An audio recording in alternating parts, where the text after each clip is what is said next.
Olá, bom dia para uns, boa tarde para outros, ou até boa noite, eu não sei que horas.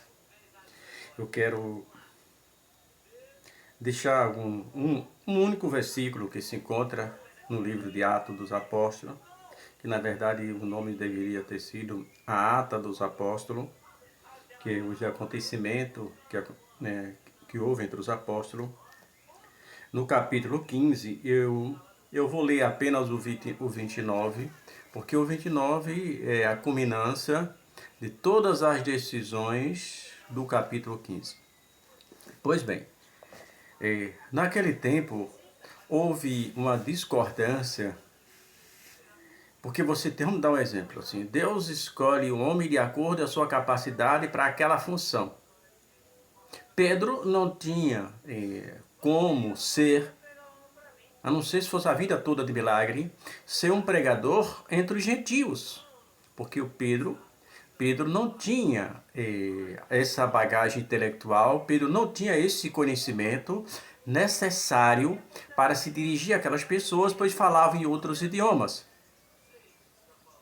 Então Pedro foi escolhido para falar entre os seus, porque falava a própria língua. E Paulo foi escolhido por Deus, tanto que é um dos discípulos que escreveu mais carta, né? Se eu não me engano, 13. Me perdoe se eu me enganei, mas me parece que são 13 cartas de Paulo. Então tinha Pedro entre os judeus e Paulo entre os gentios. E para a gente simplificar, gentios eram todas aquelas nações que não era hebreia. Ou você era hebreias ou gentio. Não era um povo específico, era um nome dado a todas as pessoas que não eram cristãos, que não eram hebreus naquele tempo. Não é nem cristão, é que não eram hebreus.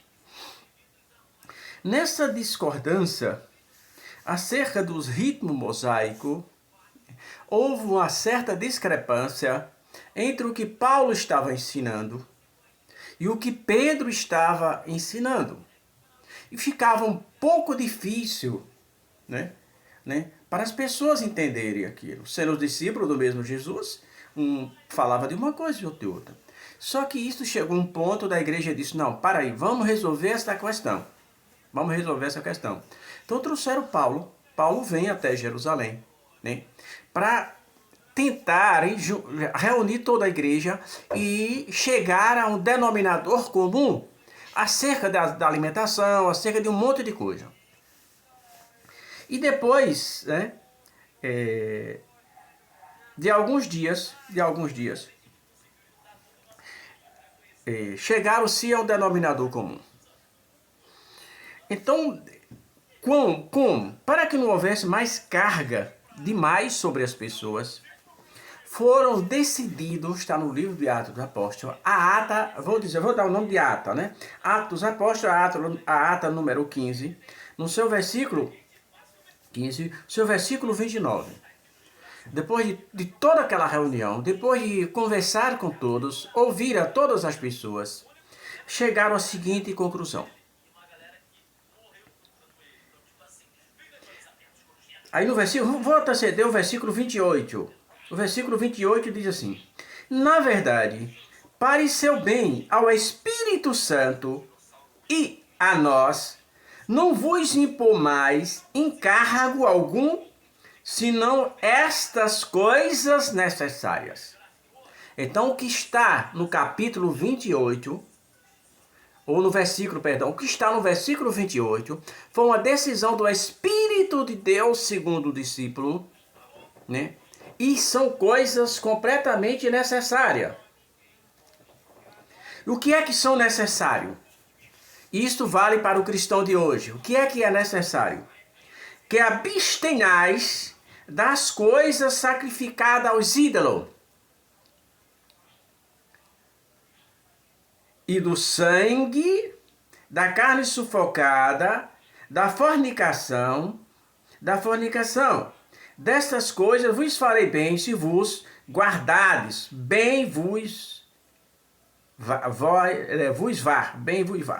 Vamos lá. Carne, ele fala aqui que vos abstenha das carnes ou obstenha das coisas sacrificadas aos ídolos. Então, qualquer alimentação que tenha uma conotação com a entidade religiosa, por exemplo, seja para Pedro, seja para João, seja para Cosmo, seja para Damião, é uma questão de Bíblia, está dizendo qualquer alimentação que tiver essa conotação, o cristão não deve comer. Isso foi o que foi decidido na carta com os discípulos, no ato dos Apóstolos, capítulo 15, e o versículo 29, a cominância. Aí ele fala também do sangue.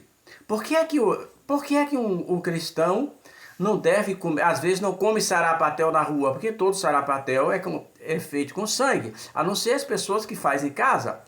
É como fosse galinha molho pardo. Por quê? Porque lá atrás no Velho Testamento há um versículo que diz, não sou eu que estou dizendo, é um versículo que está dizendo: comeis de toda a carne do animal, mas não comeis o sangue, pois o sangue é a vida do animal. Quem come o sangue está comendo não a carne do animal, mas a própria vida do animal. E ele fala também da carne sufocada.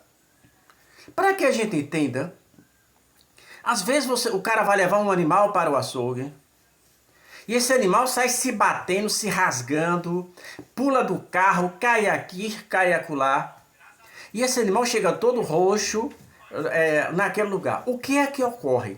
Quando existe esse nível de estresse no animal, quando existe, parte do sangue, ele se entranha na carne. E é fácil de explicar. Se você pegar uma pessoa bem branca, né, e você irritar muito ela, você vai ver logo que a face dela vai ficar avermelhada. Isso vai haver uma grande concentração de sangue na sua face. E isso é natural. Portanto, é necessário abster-se, afastar-se, não comer. Então uma carne, para você ter uma ideia, dependendo do nível de estresse desse animal, essa carne nem congela. Nem congela essa carne.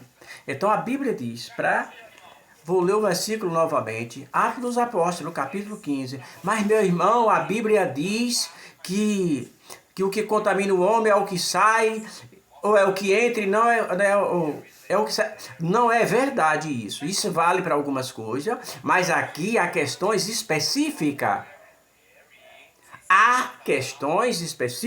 Você não pode burlar isso daqui.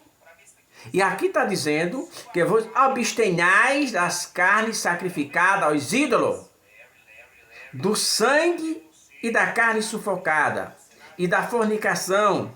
Destas coisas fareis bem se vos guardardes.